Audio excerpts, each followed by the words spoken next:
إنا لننصر رسلنا والذين آمنوا في الحياة الدنيا ويوم يقوم الأشهاد. السلام عليكم ورحمة الله وبركاته. وعليكم السلام. الحمد لله حمدا كثيرا طيبا مباركا فيه مباركا عليه كما يحب ربنا ويرضى. وأصلي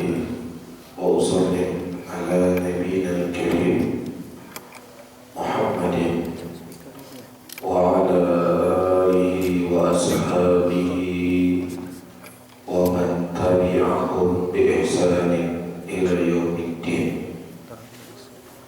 Saudara-saudaraku kaum muslimin dan kaum muslimat rahimani wa rahimakumullah, pada subuh kali ini saya ingin membahas sebuah permasalahan yang cukup penting yang kita ketahui bersama, yang menjadi pokok ajaran Islam adalah kembali kepada Al-Quran dan kembali kepada Sunnah Rasulullah Sallallahu Alaihi Wasallam. Bahkan hampir tidak ada satu kelompok pun dalam kelompok-kelompok dalam Islam, semua mereka mengaku di dalam pijakan beragama adalah Al-Quran dan Sunnah Rasulullah Sallallahu Alaihi Wasallam. Namun yang menjadi permasalahan di lapangan, kita akan melihat beraneka ragam aqaid atau akidah, keyakinan, dan beraneka ragam bentuk amalan-amalan.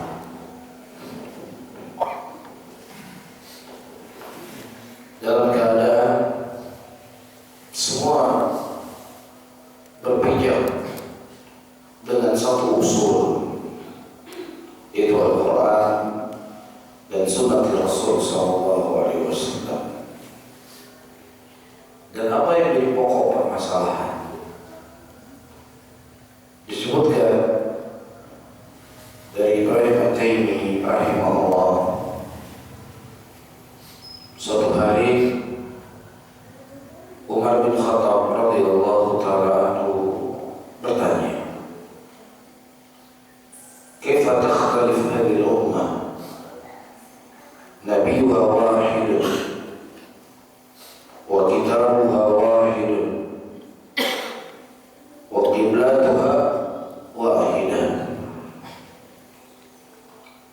Kenapa bisa berselisih umat ini? Nabi mereka satu, kitab yang jadi acuan juga satu, dan kiblat mereka juga satu. Tidak ada perbedaan. Kemudian Abdullah bin Abbas radhiyallahu taala anhu beliau berkata,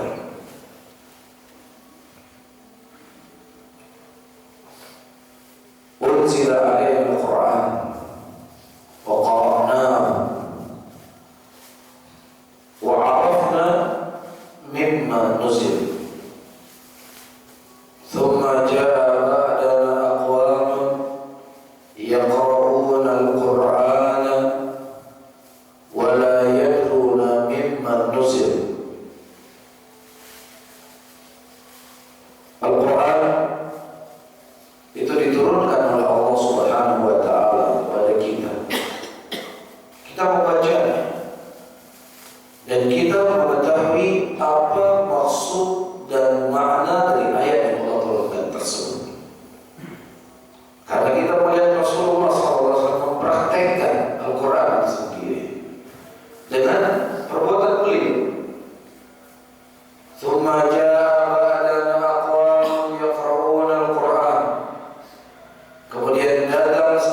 kita kaum yang mereka juga membaca Al-Quran yang bacaannya sama dengan bacaan kita.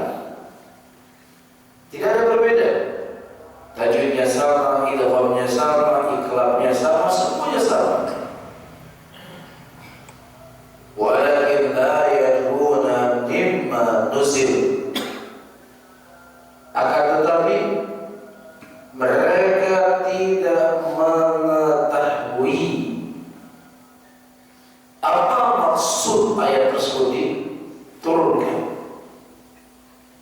Wa fihim ra'yun. Setiap mereka memiliki akal di dalam memahami Al-Quran itu sendiri, maka disitulah menjadi sumber perselisihan. Disitulah titik perbedaan ketika setiap masing-masing orang menggunakan akalnya di dalam memahami Al-Quran. Ketika masing-masing mereka memahami Al-Quran dengan ra'yunya ikhtalafu, mereka berselisih. Ketika mereka berselisih tidak sampai di situ, iqtatalu, kemudian mereka saling berperang. Demikian yang dijelaskan oleh Abdullah bin Abbas radhiyallahu taala anhu wa ardhahu. Sehingga bagaimana sebenarnya metode di dalam memahami Al-Quran ini merupakan hal yang paling penting untuk diketahui.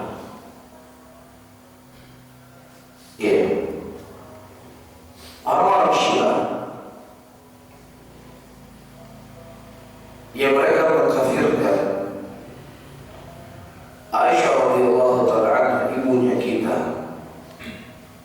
menggunakan ayat Al-Quran, Inna Allah ya'murukum an tadbahu baqarah. Sesungguhnya Allah memerintahkan kalian untuk menyembelih sapi. Dan sapi yang disebutkan di dalam ayat ini, dalam tafsir Syiah, adalah Aisyah. Al-Quran. Tetapi ada yang keliru di dalam mereka memahami Al-Quran itu sendiri. Orang-orang Khawarij yang mana lisan mereka basah dengan zikrullah, tidak ada yang keluar dari mulut mereka kecuali kitab Allah, sunnah Nabi sallallahu alaihi wasallam.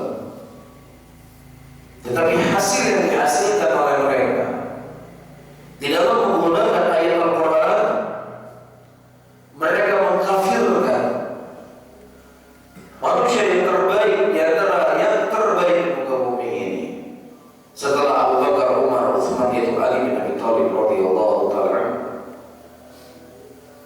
menantu Nabi sallallahu alaihi wasallam.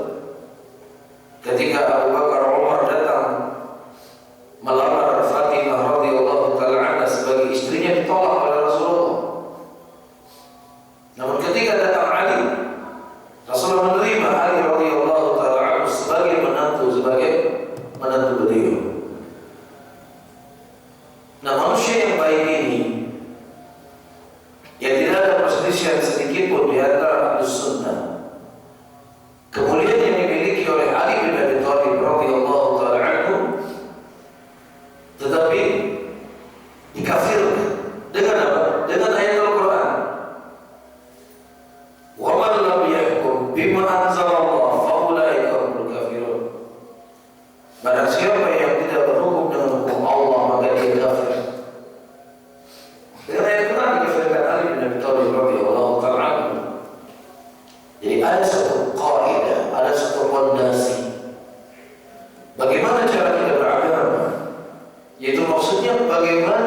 sadar orang-orang yang mereka menyelisih Alkitab dan menyelisih As-Sunnah wal ihtijaj bi qiyas fasid, mereka berhujjah dengan hujjah yang fasid. Ya, berhujjah dengan qiyas yang fasid. Para hadirin dan hadirat dimuliakan oleh Allah. Qiyas adalah salah satu hukum yang dia dijadikan pijakan di dalam agama kita. Ini sesuatu yang tidak ada khilaf di kalangan ahli sunnah.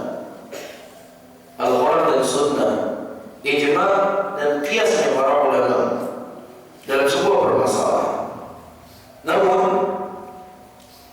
di dalam mengqiyas atau dikenal dengan qiyas al-muntabit, qiyas yang sah, itu terpenuhi di dalamnya 4 syarat.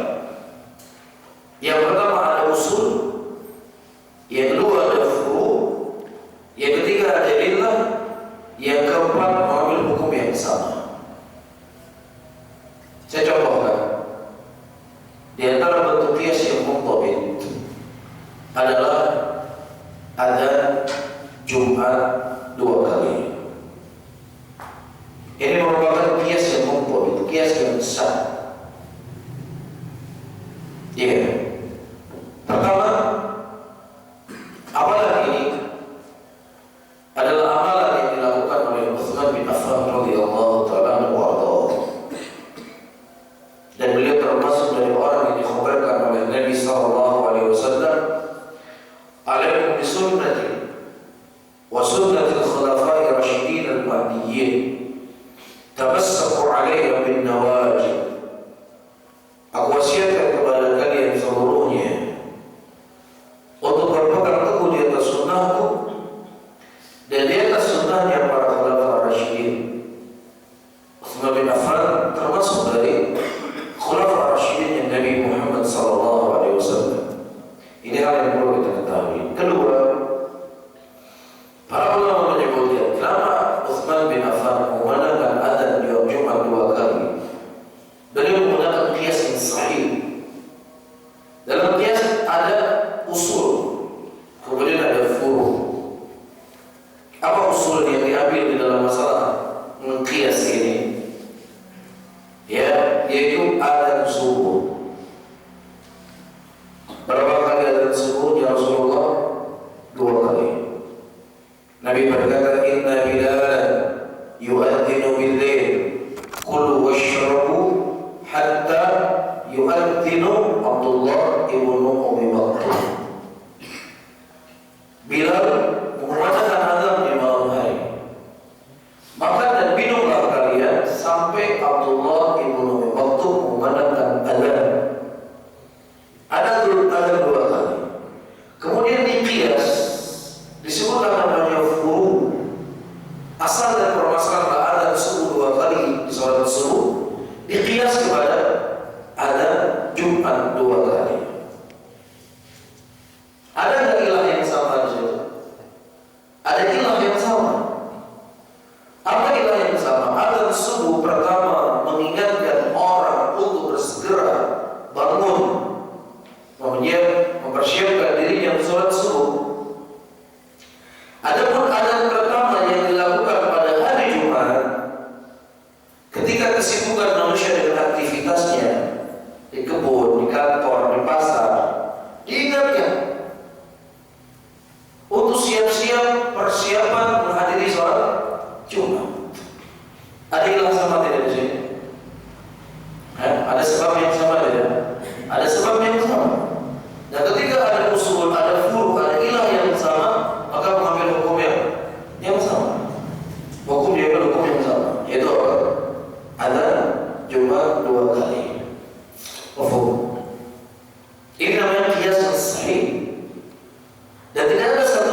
itu adzan Jumat 2 kali sampai detik ini.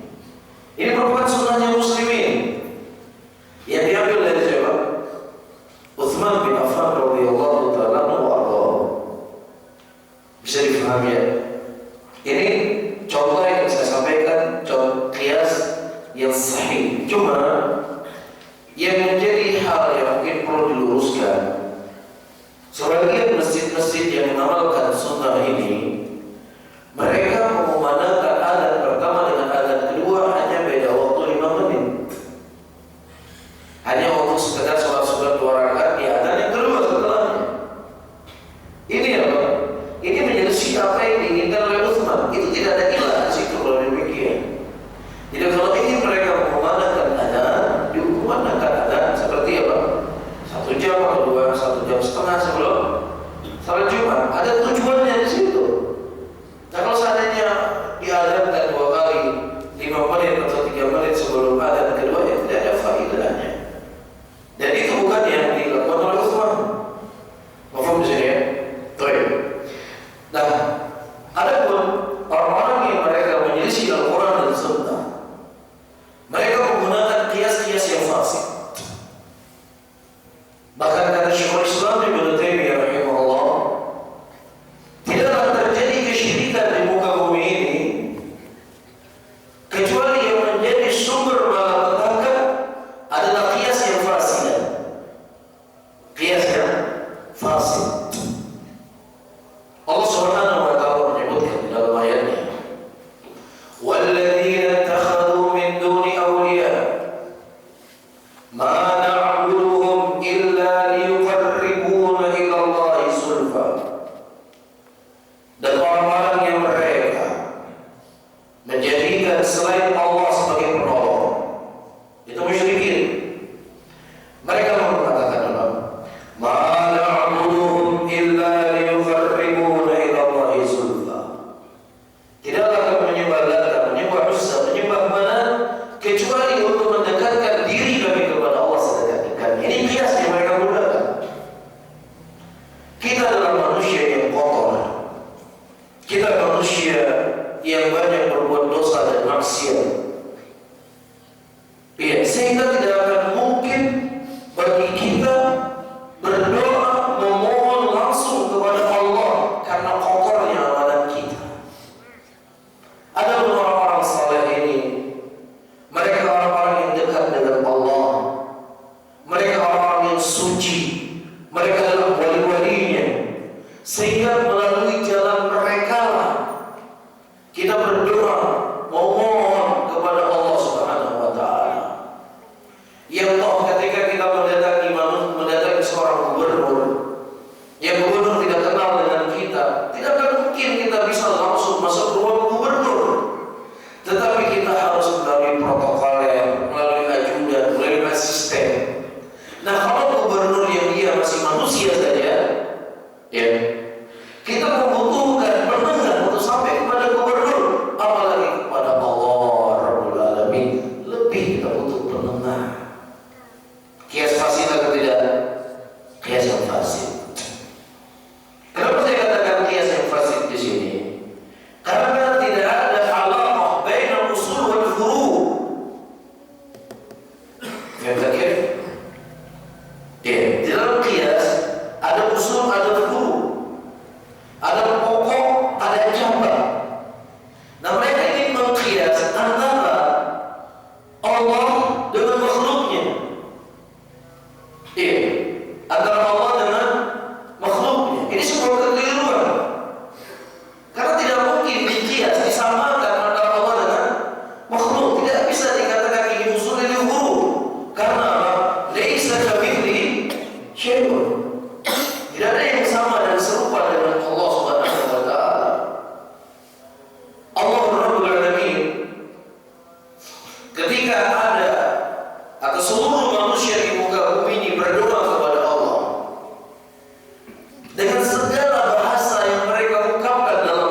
Syekhul Islam. Saya baca ulang ya.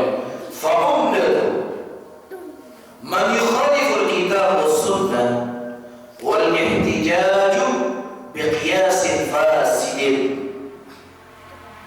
Ya, yang menjadi pokok orang-orang yang mereka menyelisih Al-Quran dan menyelisih Sunnah menggunakan kias-kias yang fasid. Contoh selanjutnya, para hadirin dan hadirat yang dimuliakan oleh Allah, apa salahnya kami berdoa meminta kepada kuburan-kuburan para wali? Apa salahnya? Bukankah mereka itu adalah orang-orang yang hidup di dalam kuburnya? Ketika mereka adalah orang-orang yang hidup dalam kuburnya, sama saja seperti kami mendatangi mereka ketika mereka masih hidup. Boleh nggak misalnya ada seorang alim atau seorang ulama, kita berkata, ya Syekh, tolong doakan saya agar saya dipermudahkan segala urusan. Boleh nggak? Syekhnya masih hidup, dia ada di hadapan kita. Boleh atau enggak? Boleh, nggak ada masalah. Seperti para sahabat mengatakan, ya Rasulullah, udhullahu li an akuna minhum. Ya Rasulullah, doakanlah kami agar termasuk dari 70.000 orang yang masuk surga tanpa adab dan tanpa hisab. Mereka minta kepada Nabi dan Nabi tidak mengingkarinya. Jadi apa salahnya ketika kami mendatangi kubur mereka? Bukankah Allah mengatakan dalam ayatnya, wala tahsabanna alladhina qutilu fi sabilillah amwatun bal ahya'u ila rabbihim yurzaqun. Jangan pernah kalian menyangka bahwasanya orang-orang yang mati di jalan Allah mereka itu mati. Tidak, mereka itu hidup. Allah mengatakan hidup. Iya, ketika kami mendatangi orang-orang soleh, ya, dalam keadaan mereka hidup di dunia, maka ketika kami datangi orang-orang soleh di kuburnya, mereka juga hidup dalam kuburnya, sama seperti hidupnya mereka di dalam dunia. Ini kias atau tidak? Kias. Perkara yang dilakukan oleh orang-orang musyrikin ayat yang saya sebutkan tadi. Ma na'buduhum illa liyuqarribuna ila Allahi zulfa. Itu digunakan oleh orang-orang hari ini, ya, dengan hujah yang sama. Karena usulnya sama, pokok di dalam memahami agama sama, maka hasil yang dihasilkan juga akan sama. Para hadirin dan hadirat yang dimuliakan oleh Allah, hidup memang betul kalimatnya dua-dua hidup. Ini hidup, ini dulu. Namun yang menjadi pokok sandaran dalam memahami itu adalah sahabat Rasulullah SAW.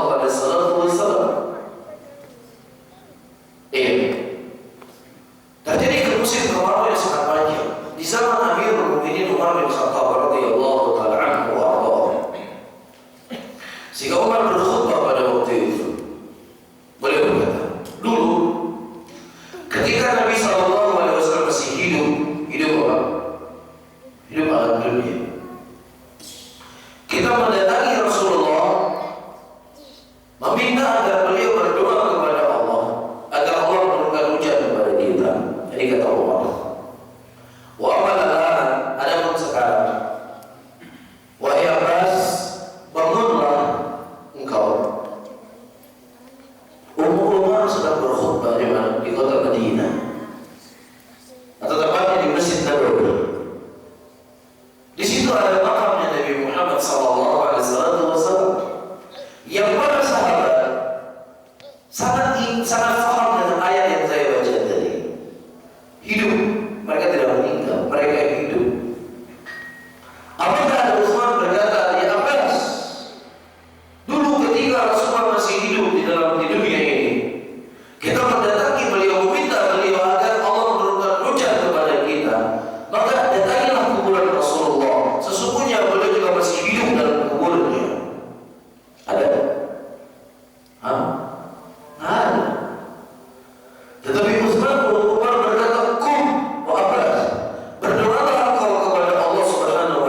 Di sini ada makam Nabi Muhammad.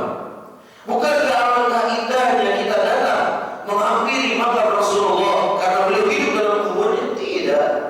Tidak ada satupun sahabat yang mengatakan demikian. Sehingga para ulama menjadikan ini hukum ijma. Di antara sahabat Rasulullah SAW yang mereka melarang untuk meminta dikubur. Bisa difahami ya? Sisi kiasnya bisa difahami. Karena fokusnya kepada kias yang fasik. Mereka mengkias hidupnya orang dalam barzah dengan hidupnya orang di dunia itu sama. Padahal pemahaman sahabat itu berbeda. Bisa difahami? Jelas? Tahu. Sebenarnya banyak contoh-contoh karena waktu kita yang sempit, saya ringkas. Nah, kemudian kata Syekhul Islam yang menjadi pokok sandaran perbedaan orang-orang yang mereka menyelisi Al-Quran dan Sunnah naqlin kadhibin. Mereka menukilkan nukilan-nukilan yang dusta, nukilan-nukilan bohong yang tidak memiliki sandaran, dan ini menjadi pokok agama mereka. Ketika mereka tidak mendapatkan sesuatu yang mendukung keyakinannya dan tidak dari Al-Quran dan juga tidak dari Sunnah, maka jalan pintasnya membawa hadis-hadis yang palsu atau riwayat-riwayat yang kadzab, yang dusta. Disebutkan pada tahun 200 Hijriah ada sebagian kelompok yang mereka ingin mensucikan diri mereka dengan cara menjauhi diri mereka dengan dunia, karena dunia ini sesuatu yang akan bisa mengijabi antara kita dengan Allah Subhanahu wa Ta'ala. Nah, di antara dunia yang paling menyibukkan manusia adalah makan. Iya. Ini thariqah dan cara mereka ingin mendekatkan diri kepada Allah. Jangan makan, jangan banyak makan. Kita harus bisa diri kita dengan lapar. Dia cari hadis Rasulullah, mati yang mereka dapatkan. Ya, akhirnya dibuat sebuah hadis yang datang dari Aisyah radhiyallahu taala anha warḍah. Ya, di mana Rasulullah sallallahu alaihi wasallam mengatakan, awal bidah fi ahli Islam asy-syabab.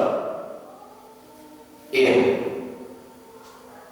Perbuatan baru yang pertama kali muncul di dalam Islam itu adalah kenyang. Jadi kenyang ini sesuatu yang nggak boleh, sesuatu yang terlarang. Untuk apa? Untuk menguatkan keyakinannya. Iya. Begini cara ahli batil di dalam menjual jajanannya di tengah-tengah muslimin. Nukilan-nukilan yang dusta yang tidak bersandarkan kepada nas yang sahih, dan muslimin asal dengar qala Rasulullah sudah diterima. Tidak mau peduli apakah sahih atau tidak sahih. Ya, kalau dhaif pun kan ucapan Nabi juga. Gimana dhaif ucapan Nabi? Kan itu yang ada di mindset sebagian muslimin. Kan dhaif kan hadis juga kan. Yang namanya dhaif bukan hadis nas.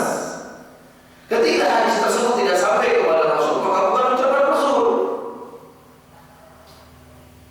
Nah, makanya di antara ulama yang hidup di zaman sekarang, yang paling dibenci oleh orang yang mengisi Al-Quran dan Sunnah siapa?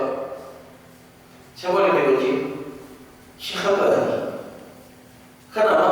Karena Syekh Albani preteli akidah mereka, amalan mereka dengan memeriksa hadis-hadis yang menjadi pokok amalan mereka. Pada siapa kita ngomong macam-macam, nggak ngomong wah ini begini, boleh mengatakan hadisnya dhaif. Ini nggak bisa dijadikan sebagai sandaran, nggak bisa dijadikan pokok sebuah amalan. Bisa difahami, ini saja Syekh Albani berkata. Tapi menjadi berat, bangkit dunia, mau mengatakan Albani begini, Albani begitu.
Ini syubhat atau bukan?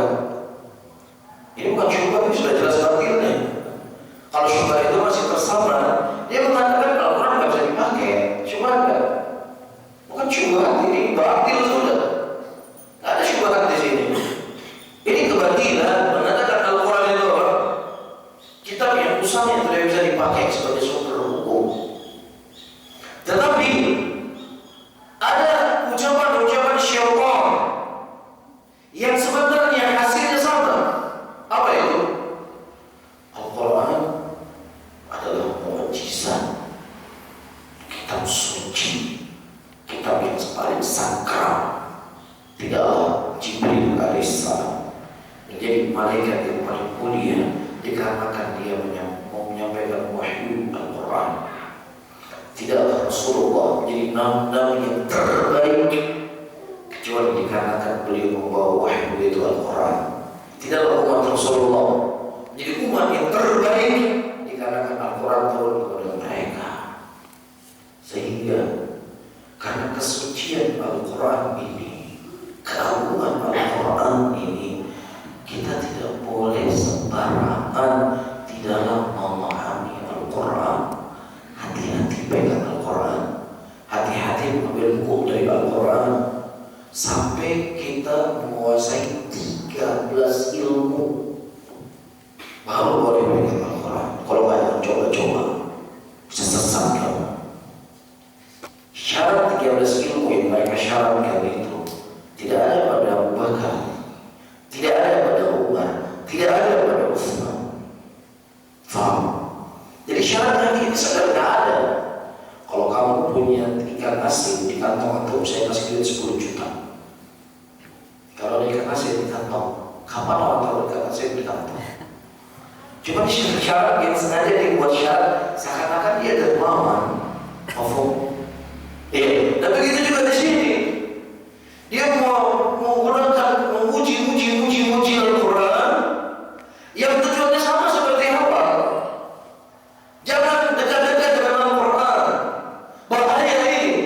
Sehingga syubhat syaitaniyah ini yang diucapkan oleh mulut-mulut manusia berhasil menjadi mindset di tengah-tengah muslimin hari ini.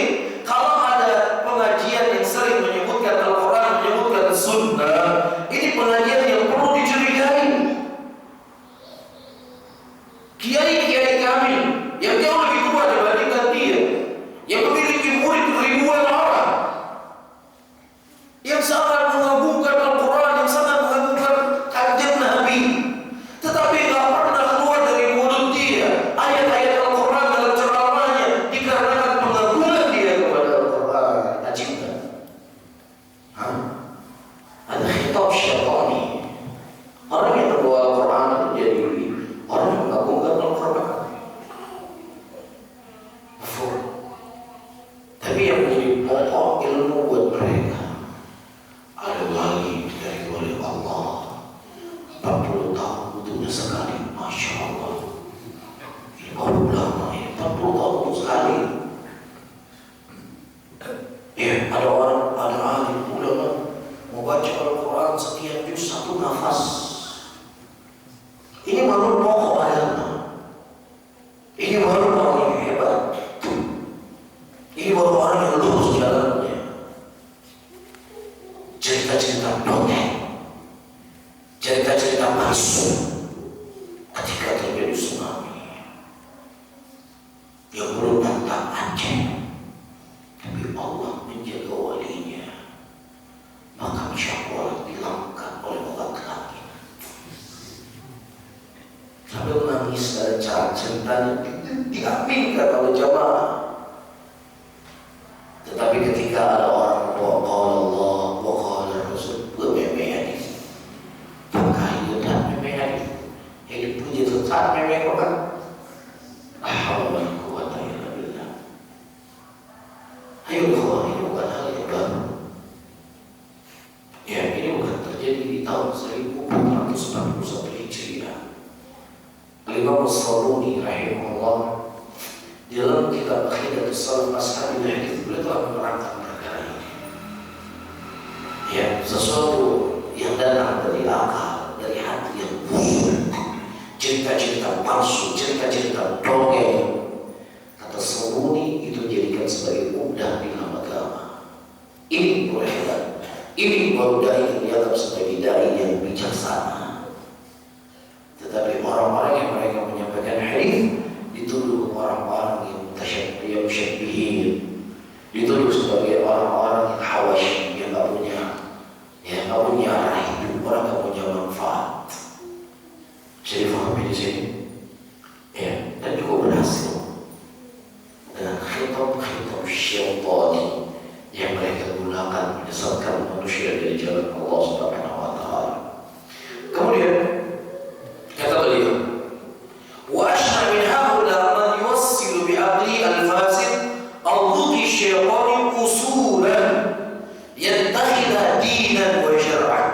Yang ajibnya lagi, kata Syekhul Islam, yang lebih parahnya lagi, sesuatu yang mereka gunakan sebagai bunda dari cerita-cerita palsu, dari qiyas yang fasid, atau dari khitab syaitani, itu dijadikan sebagai agama. Siapa yang tidak beragama dengan agama model seperti itu sesat. Ajib. Tadinya kan mereka untuk diri sendiri, bukan untuk konsumsi publik, konsumsi pribadi. Ya. Nah, setelah itu menjadi konsumsi pribadi, mimpi dia sendiri, mimpi yang dia bermimpi kan tidur sendiri dia. Dari mimpi dia, dari khayalan dia, kan konsumsi pribadi kan. Setelah itu diyakini, maka itu disebarkan ke publik. Siapa yang nggak ikut dengan mimpi dia tadi? Ini orang menyimpang ini. Ini yang paling parahnya. Jadi nggak cukup untuk pribadi dia, tapi dijadikan sebagai barometer. Ya, kalau kamu masih pakai ayat Quran, masih memakai hadis, sebelum kami menguasai ilmu 13, maka kamu orang yang menyimpang, maka kamu orang yang sesat. Kalau kamu tidak datang ke kubur, memohon kepada kubur, meminta kepada wali, kamu adalah orang yang benci dengan wali Allah. Kamu tidak memuliakan wali Allah. Mereka ada Yahudi menyebarkan di tengah-tengah muslimin kebencian kepada ulama, terus demikian. Bisa difahami? Ini paling parahnya, dijadikan pokok agama. Di situ mereka membangun al-wala wal-bara. Siapa yang ikut mereka berada di atas arus, siapa yang mengisi mereka ikut adalah orang yang batil, walaupun sesuai dengan Al-Quran dan sesuai dengan Sunnah. Iya, usulan yattakhidha dinan wa syar'an yu'aridu biha nususul kitab was sunnah. Yang mereka jadikan sebagai agama, sebagai syariat, menyelisih Al-Quran dan menyelisih Sunnah. Fa in wafaqatul nusus ma'asarru wa bi'aqli aw dhuqi ihtajabi i'tiradan wa la i'timadan. Nah, ketika mereka mendapatkan dalil dari Al-Quran atau As-Sunnah yang cocok dengan akalnya, yang sesuai dengan pikirannya, ya, maka mereka jadikan dalil itu i'tiradan laisa i'timadan. Itu sebagai penguat, bukan sebagai pokok sandaran dalil tadi. Ini ada dalilnya ini, bukan sebagai pokoknya. Namun ketika mereka mendapatkan dalil, sedikit lagi kita tutup. Kalau seandainya mereka mendapatkan dalil, yang dalil tersebut menyelisihi dari keyakinannya, dari akidahnya, dari mimpinya, dari pikirannya, maka pertama, dalil tersebut akan ditolak, dalil tersebut akan didustai, walaupun terkadang hadisnya ada di Sahih Bukhari, ada di Sahih Muslim. Keyakinan Allah itu tidak, Allah itu ada di mana-mana. Allah ada di mana-mana. Jadi keyakinan yang sudah tertanam dalam hati, kan begitu. Kemudian dalam hadis, ketika Rasulullah SAW mengatakan kepada seorang wanita jariyah, budak, "Aina Allah?" Di mana Allah? Allah fis sama. I'tikha fa innaha mu'minah. Mereka kan dia siapa mu'min. Hadisnya palsu. Hadisnya tidak sahih. Di Sahih Muslim masuk sahih. Enggak, hadisnya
kayak gitu.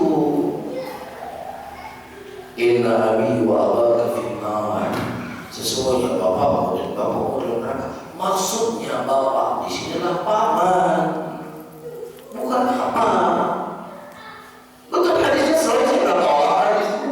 Tapi di sini harus kita takwil. Maksudnya adalah paman, bukan bapak di sini. Paham sih? Karena kalau dibilang bapak sudah kan ngomong, kira-kira dia seperti itu. Nah ketika sesuatu itu menyelisih apa yang jadi keyakinannya, ditakwil lah. Ya, ini maksudnya adalah Abu Lahab, Abu Jahal. Jadi ketika Rasulullah SAW bukan dalam Sahih Muslim, karena ada sebagian orang tidak berani dia menolak apa yang ada dalam Sahih Muslim, repot menolak Sahih Muslim. Ya, jadi ketika dia datang, dia mengatakan ya Rasulullah inna abi wa bapak wa Rasulullah mana bapakku, bapakku dalam neraka. Dia pergi kan. Kemudian dipanggil lagi Rasulullah. Sesungguhnya bapakku Abu Lahab, Abu Jahal dalam neraka. Ini ibaratnya sudah jatuh di timpan anggar lagi. Kata para ulama, kenapa Rasulullah memanggil beliau ini? Karena untuk menghiburnya, untuk menghibur kita sama-sama memiliki nasib yang sama. Ketika orang punya nasib yang sama kan bebannya semakin apa? Semakin ringan kan. Tapi kalau dikatakan bapakmu Abu Lahab, Abu Jahal sama-sama dalam neraka, ini namanya apa? Bukan menghibur, namanya ngengek. Kalau bahasa Jawanya, ini namanya ngengek. Abu Lahab juga seperti bapakmu dalam neraka, Abu Lahab. Faham belum? Faham nggak?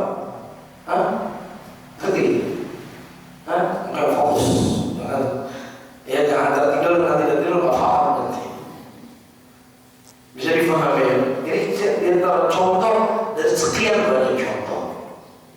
Bagaimana mereka nggak menolak hadis? Nggak menolak ayat, nggak menolak hadis. Cuma ditakwil dari zahir yang diinginkan dari nas itu sendiri. Faham ya? Ini kan pokok. Bagaimana cara kita mengenal agama? Yang ketiga yang terakhir kemudian saya tutup pengajian di sebuah ini. Kata Syekhul Islam, kami terima zahirnya, kami terima lafaznya, tapi yang tahu, yang paling tahu benar itu adalah Allah. Udah kita serahkan saja sama Allah. Allah yang lebih tahu siapa yang paling benar. Udahlah, nggak usah bahas-bahas tentang sifat-sifat Allah, nggak usah bahas masalah kita. Nggak usah kita bahas. Saya yakin semua ayat dalam Al-Quran, semua hadis dari Rasulullah tentang penjelasan kita saya imani. Tapi Allah yang lebih tahu. Nggak usah kita bahas dengan kayak gitu. Ya, berarti masalah akidah, masalah asal-asal harus dibahas. Takut nanti kita pecah, takut nanti barisan kita tidak bersatu, takut nanti umat akan bingung. Ya sudah, kita serahkan saja sama Allah. Allah yang tahu mana yang benar, mana yang salah. Kita bahas yang lain saja. Ini adalah lebih parah daripada keduanya, lebih parah dari sebelumnya. Tetapi ini dianggap adalah orang yang paling hebat dalam beragama, orang yang dari bijaksana, dari yang toleransi, dari yang mencintai persatuan. Apa saja pembahasan masalah syirik? Udah, saya yakin syirik itu haram. Saya tahu tauhid itu wajib, tapi Allah lebih tahu. Masa kita bahas, nanti pecah kita. Paham sih? Ini cara yang paling benci di antara semua cara-cara ahli batil yang paling manusia dari Al-Quran dan Sunnah. Bisa difahami oleh orang dan hati-hati. Ini banyak bergerak dari model seperti ini. Hanya sebatas tajmid, mengumpulkan manusia. Oke, bahas masalah-masalah yang kira-kira tidak membuat kerusuhan. Sehingga dijadikan pokok siapa yang bahas masalah akidah dari yang bijaksana, baik yang mengerti fiqhul waqi, apa yang dibutuhkan oleh umat hari ini. La haula wala quwwata illa billah. Qul masyaallah. Ucapkan apapun yang ente mau, silakan. Ini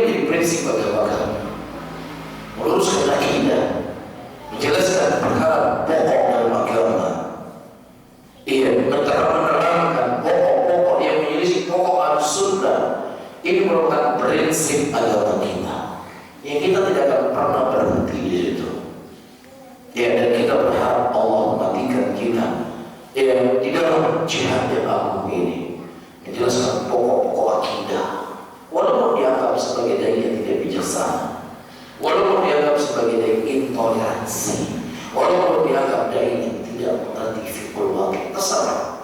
Apapun yang ente ucapkan silahkan, karena kami tidak mempertanggungjawabkan amalan kami kepada ente, tapi kita mempertanggungjawabkan amalan kita kepada siapa? Kepada Allah yang memiliki surga dan neraka, yang memiliki jagat raya alam semesta ini. Bisa dipahami ya? Baik, ini salah satu sudut di atas sekian banyak sudut para hadirin dan hadirat. Bagaimana cara kita memahami agama? Ya, dan banyak orang yang terjatuh dalam sudut ini. Mafhum? Allah alam misal. Mungkin yang bisa saya sampaikan, mohon maaf atas segala kekurangannya, karena mungkin hari ini bukan hari libur atau harus kerja, antara ke sekolah dan lain sebagainya, sehingga saya tidak jadi menjawab soal yang diajukan. Saya akhiri dan jazakumullah khairan atas hikmahkum, dan juga kepada pengurus masjid. Semoga Allah membalas kebaikan mereka yang telah memberikan kesempatan kepada kami menyampaikan kesempatan membangun kalimat. Saya akhiri. Allahumma shalli ala Muhammadin wa ala alihi wa ashabihi wa man tabi'ahum bi ihsanin ila yaumiddin.